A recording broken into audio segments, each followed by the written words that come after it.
Lors de notre épisode précédent, nous étions partis au Tchad pour pouvoir constater ce que la firme américaine Esso pouvait faire comme injustice par rapport à certaines populations tchadiennes. Cette fois-ci, pour l'action mondiale du mandat d'arrêt contre les pillages de l'Afrique, on va aller dans un tout autre pays. Donc là, on va directement au Nigeria.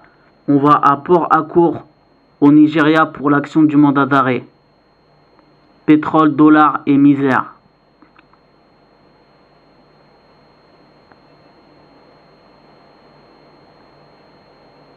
Ça se passe vers le delta du Niger. Les méchants d'après eux. On se bat pour les habitants de la région du delta du Niger. Nous combattons le gouvernement qui a bafoué nos droits. Port-Harcourt, 1 million d'habitants dont la plupart vivent en dessous du seuil de pauvreté et 1 millier d'expatriés, tous employés dans le secteur du pétrole. Ah, pourtant il y a des multinationales. Obligés de circuler en convoi et sous escorte pour le moindre petit déplacement en ville.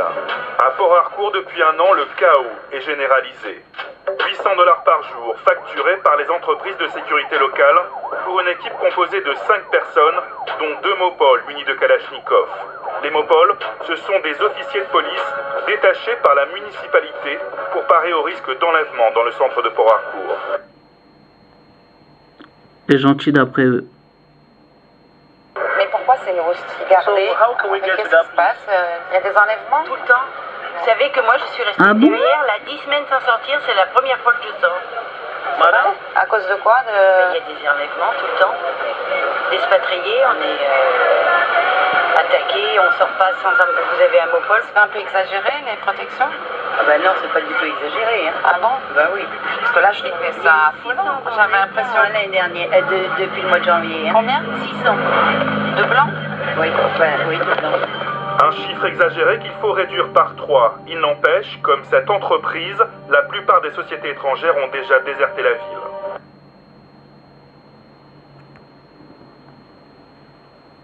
Shell, Total, Exxon, Mobil, Chevron, chaque compagnie a mis en place un camp retranché pour loger ses employés. Interdiction absolue de filmer.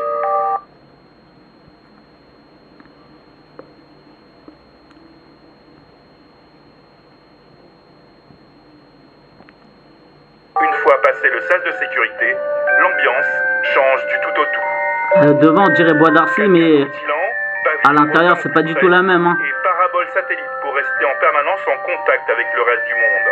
On se croirait presque en Californie. À une différence près, ici les Desperate Housewives parlent en français dans le texte. Ils sont dorés, hein. C'est le Club Med ou quoi? On a 2 piscines. On a une deuxième de l'autre côté, avec un restaurant, une supérette. Ça, c'est la salle de gym. Une salle de gym avec les derniers modèles d'appareils disponibles sur le marché.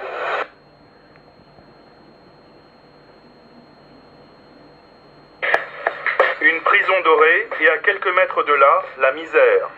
L'arrivée des majors pétrolières a totalement bouleversé le fragile équilibre économique de la région. De moins en moins de terres cultivables à cause de la présence massive des pétroliers et pratiquement plus de poissons à cause de la pollution qui en résulte. Dans cette région, nous ne cuisinons qu'à base de poissons. On a toujours pêché ici et dans d'autres zones du coin. Mais maintenant, à cause du pétrole, nos vies sont détruites. Notre peuple souffre. C'est pour cela que nous demandons aux pétroliers de venir constater par eux-mêmes ce qui nous arrive ici. Les accidents de pipeline sont fréquents dans la région. À chaque fois, une marée noire qu'il faut plusieurs années pour résorber.